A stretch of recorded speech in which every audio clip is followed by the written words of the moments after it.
Based on popular demand and all the questions that I have been getting, I'm going to be doing something rather unconventional for this space. Let's talk about preparing for ICAN examination while working on a full-time job. I was told to have it figured out, to know the rules, to stand my ground.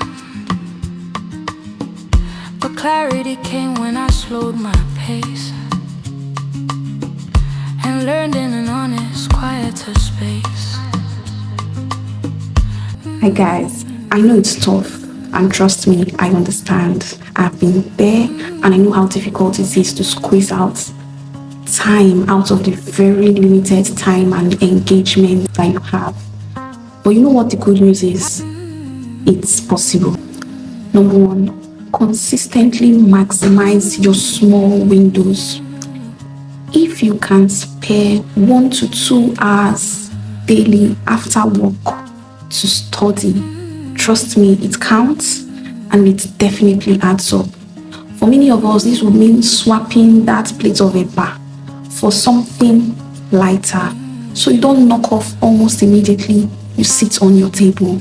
And if evenings feel impossible because you're just too drained after work, then go to bed as soon as you can and wake up an hour or 2 earlier so you can either study before you prepare for work or go to work early enough, get a quiet spot and study before the day gets busy.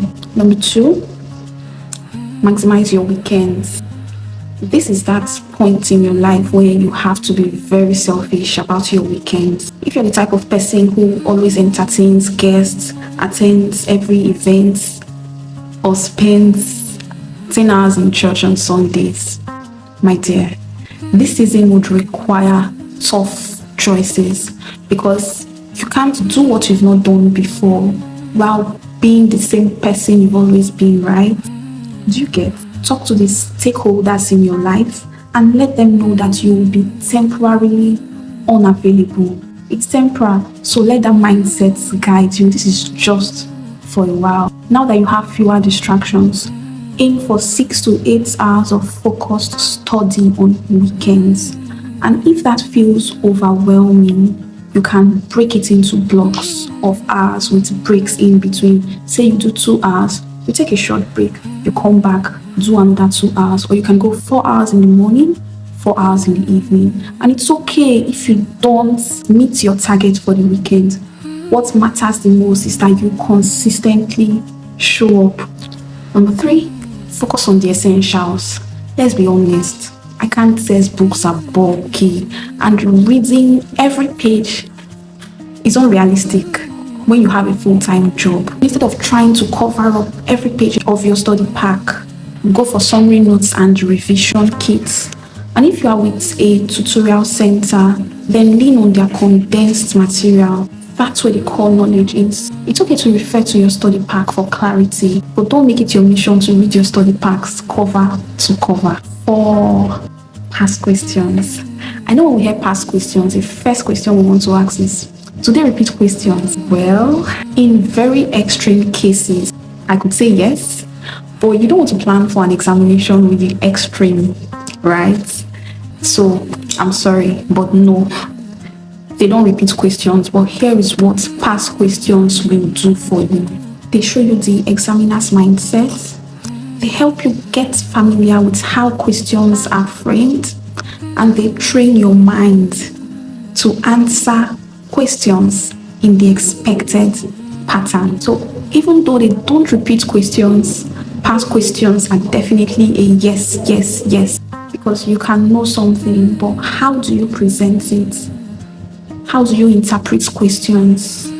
How do you convert what you know in your mind to what is expected by the examiner? All of these are why you need past questions. Number 5, use idle times smartly.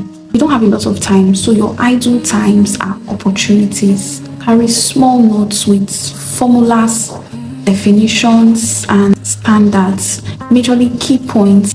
Review them during your commutes. If you're in Lagos, you already know how much time is wasted in traffic. Yes, it may be noisy, But as long as you are not the driver, you can definitely plug in your headphone or your AirPods. Use your lunch breaks and waiting times as well. Those small drop will play a major role in filling up your buckets. Number 6, create a study plan. Break down the syllabus into manageable bits and plan your time. Have a schedule that you are working with. And yes, life happens, things happen. We don't always meet our goals. We don't always follow through with our plans, but have a plan. Sometimes you also realize that you were too ambitious in your planning and you were unrealistic, and that's fine. Review, adjust, and keep going, because at the end of the day, the goal is not perfection. The goal is progress. This is especially if you're not attending classes. Get a study group, have a study partner, have at least one person that you are studying with, at least one person that you can reach out to when you're confused, when you're overwhelmed, and all of that. Accountability is so underrated. So please don't try to figure it out on your own. It's always easier when there is someone else with you, when there's a group of people with you going on this journey with you as well. And obviously, your colleagues cannot help you because they cannot relate. They may even think that you're doing too much, especially those that have not written this exam, because at the end of the day, they don't know any better. They cannot relate. Number 8, protect your health. I know you were not expecting this one, but protect your health. Work hard, but pace yourself. Sleep, eat well, and rest when you need to. Just don't use that as an excuse for laziness.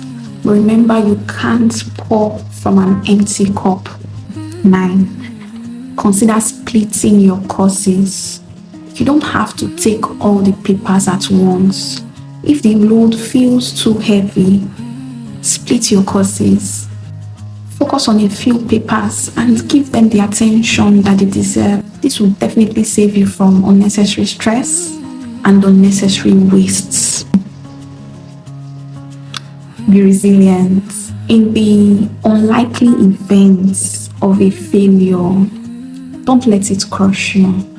I know how discouraging it can feel. I know it's painful, but see it as a learning curve.